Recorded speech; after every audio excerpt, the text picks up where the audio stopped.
D'abord, quelques rappels sur le théorème de Thalès. Donc, vous reconnaissez les deux configurations de Thalès, le cas où les deux triangles sont emboîtés et le cas de la configuration en papillon. Les deux triangles forment un papillon.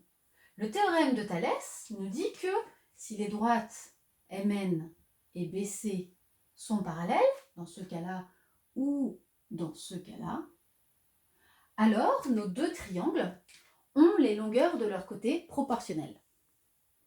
C'est ce que nous dit le théorème de Thalès. Alors, des longueurs de côté proportionnelles, ça peut se dire autrement. Ça veut dire exactement la même chose que dire que le petit triangle est une réduction du grand triangle. Petit, c'est une réduction du grand. Ou bien encore que le grand triangle est un agrandissement du petit. Le grand triangle, un agrandissement du petit. Ou encore dit autrement, ça veut dire que nos deux triangles, le petit et le grand, AMN et ABC, AMN et ABC, sont semblables. Ou même, dit autrement, ça veut dire que, on l'a dit au tout début, les longueurs des côtés sont proportionnelles, c'est-à-dire qu'on a une égalité de quotient. AM sur AB, vous vous rappelez, côté d'un triangle sur le côté du grand qui lui correspond, est égal à un autre côté du petit triangle, si on décide de commencer par le petit, sur le côté du grand, est égal au dernier côté du petit triangle sur dernier côté du grand. Je pouvais le faire ici aussi. AM sur AB, qui est égal à AN sur AC, et qui est égal à MN sur BC. Donc voilà ce que nous disait le théorème de Thalès. Si les droites MN et BC sont parallèles, alors on a cette égalité de quotient. Et attention à bien écrire cette égalité de quotient. Au numérateur, on n'a que des côtés d'un des triangles. Là, c'est le triangle AMN. Et au dénominateur, on n'a que des côtés de l'autre triangle, ici, ABC. On peut aussi inverser ces trois rapports. Ça, c'est le théorème de Thalès.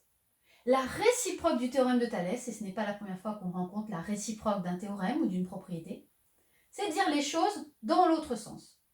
C'est-à-dire que la réciproque du théorème de Thalès nous dit que si jamais j'ai l'égalité des trois quotients, et même deux quotients suffisent, alors je pourrais affirmer que mes droites MN et BC sont parallèles.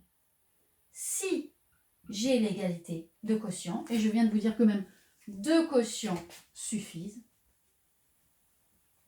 alors je pourrais affirmer que les droites MN et BC sont parallèles. Voilà ce que me dit la réciproque du théorème de Thalès. Alors il y a aussi une autre condition à préciser en fait.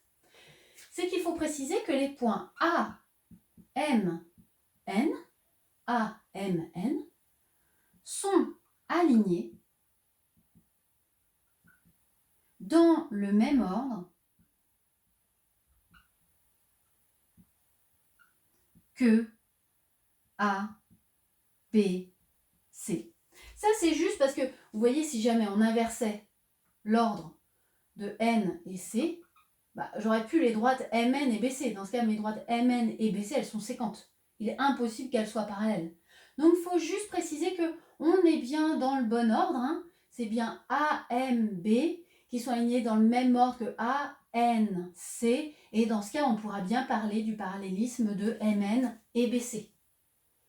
Et puis, on a aussi ce qu'on appelle la contraposée. C'est-à-dire que si on n'a pas l'égalité des rapports, alors nos droites ne seront pas parallèles. En fait, on va juste parler de l'égalité de Thalès qui est vérifiée ou pas. Si l'égalité de Thalès est vérifiée, alors les droites sont parallèles. Si l'égalité de Thalès n'est pas vérifiée, alors les droites ne sont pas parallèles. Voilà. Et on n'oublie pas cette deuxième condition. Donc, dans la vidéo suivante, on va corriger les exercices et c'est sur cette correction que vous devrez prendre modèle ensuite pour faire les exercices. Donc, il faudra bien avoir nos deux conditions, l'égalité des quotients et les points qui sont alignés dans le même ordre pour que les droites soient parallèles.